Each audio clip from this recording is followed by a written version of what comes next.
बिस्मिल्लाहिर्रहमानिर्रहीम। जब हक ताला की रहमत व इनायत सुल्तान इब्राहिम बिन अदहम रहमतुल्लाह अलैह की तरफ मुतवज्जो हुई तो उन पर इश्क हकीकी का ऐसा रंग चढ़ा कि बल्ख की सल्तनत छूट गई, मगर बातनी सल्तनत ऐसी मिली कि जिसके सामने हफ्ते अकलीम की सल्तनत बल्कि जमीन व आसमान के खजाने भी बेमानी हो गए। शाह को खुद भी खुद की खबर न थी कि सल्तनत का सरसब्ज व शादाब बाग आतिश हकीकी की नजर होने वाला है। कोड़ियाँ छीनकर जवाहरात अता होने वाले हैं। खारिस्तान सोख्ता होकर चमन बेखज़ा बनने वाला है।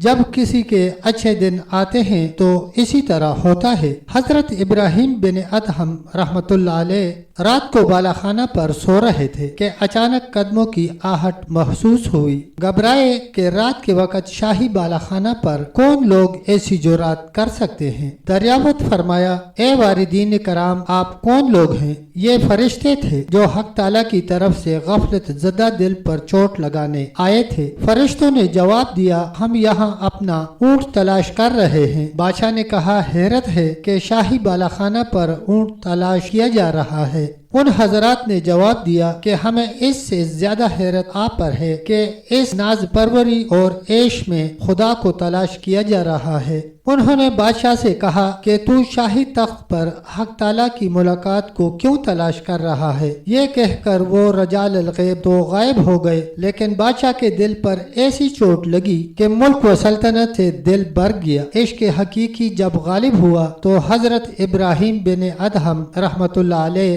सल्तनत तर्क करने पर मजबूर हो गए। इश्क कायनात के तमाम लिज्जतों से दिल को बेजार कर देता है। आधी रात का वक़्त हुआ। बादशाह उठा, कंबल ओढ़ा और अपनी सल्तनत से निकल पड़ा। सोज इश्क की एक आह ने ज़ंदान सल्तनत को फेंक दिया और दस्त जुनून की एक ज़रब ने गरेबान होश के पुर्जे उड़ा दिए। सल्तनत बल्ख तर्क करके हजरत इब्राहिम बिन अदहम रहमतुल्लाह अलैह निशापुर के सहरा में जिक्र हक में मशगूल हो गए। ए महबूब हकीकी, अपने जिक्र के अलावा मुझे किसी काम में मशगूल न कीजिए और अपने करम के सदके में अपने इश्क से मुझे माजूल न फरमाइए। हक ताला का जिक्र ही इस रूह की ग़िज़ा है और अल्लाह ताला की मोहब्बत से जख्मी दिल के लिए जिक्र हक ही मरहम है। आप 10 बरस तक सहराए निशापुर में दीवानवार इबादत में मशगूल रहे। सुल्तान इब्राहिम बिन अदहम रहमतुल्लाह अलैह ने जब अपने बातिन में निस्बत और ताल्लुक़ बिल्लाह का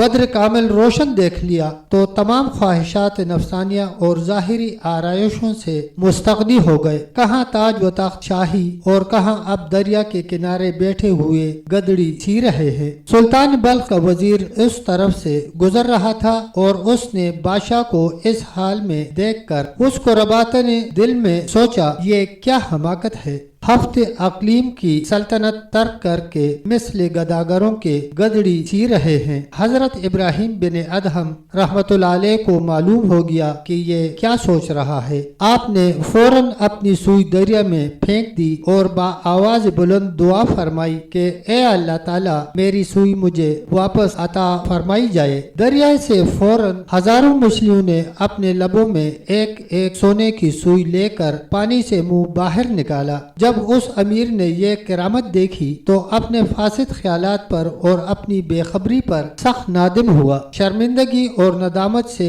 एक आह खींची और कहने लगा कि अफसोस, मछलियाँ इस मर्द कामिल के मकाम से आगाह हैं और मैं इंसान होकर नावाकिफ हूँ। मैं बदबख्त इस दौलत से महरूम हूँ, मगर मछलियाँ इस मारिफत से आगाह हैं। उसके बाद सुल्तान इब्राहिम बिन अदहम रहमतुल्लाह अलैह ने इरशाद फरमाया कि ए अमीर, ये सल्तनत दिल की बेहतर है या वो हकीर फानी सल्तनत। बल्ख अकल और दूरअंदेशी को बहुत आजमाया, लेकिन जब उससे काम न बन सका तो उस वक़्त मैंने खुद को दीवाना बना लिया और काम इससे बना। जब दीवानगी ही काम आई और उससे महबूब हकीकी तक रसाई हुई तो मैं इस फन दीवानगी पर आशिक हो गया और अकल व होश को खैराबाद कह दिया। सच है कि जो अल्लाह का हो जाता है, अल्लाह उसका हो जाता है।